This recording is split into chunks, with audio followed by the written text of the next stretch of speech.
Well, we came up with this design, and I say we because I was there with my tech at the time in Tokyo at the shop. In a kind of a half-a-day period, we kind of just cemented and established what it was that this guitar was going to be, and it ended up being something that was different enough from everything else that was out there.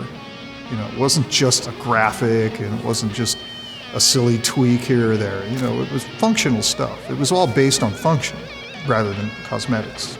And then the cosmetics were an afterthought, which complemented the functionality of it.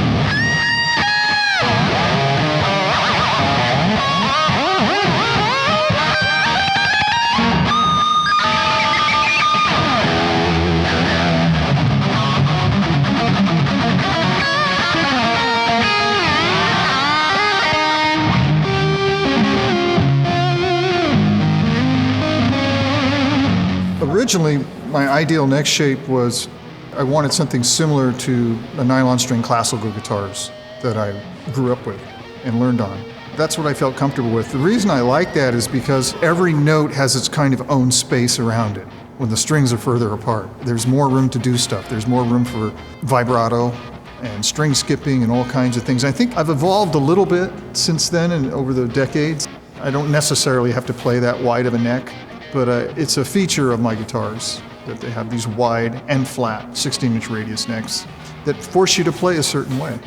And I think it's responsible for part of my style.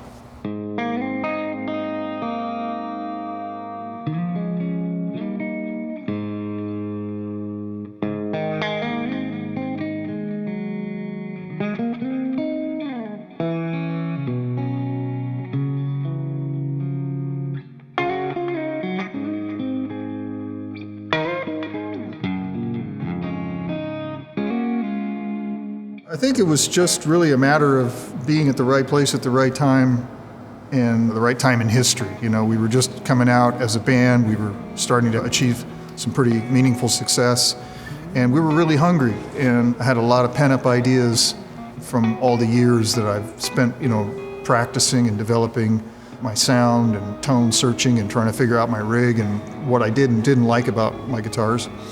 And it was just a nexus, a point in my career where I had all these kind of pent-up frustrations and ideas, and this was this opportunity to kind of express those ideas, and so the floodgates just opened, you know.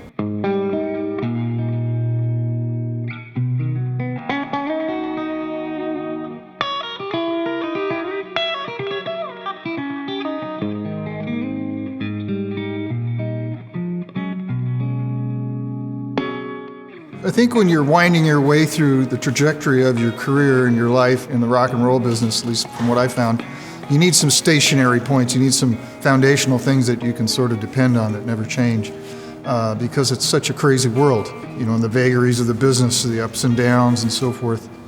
You know, ESP to me has been sort of this just steady thing that's been kind of at the center of my career that I've been able to depend on. You know, I've been highly involved with the instruments, and we build what I can use and what works for me and helps me make the best music that I can make and play the best that I can play and be the best guitar player that I can be. But I think it's important to have consistency through this process. You know, it takes decades, you know, making records and writing songs and performing and touring. You got to have some kind of just solid things that you can anchor yourself to, and for me that's been ESP.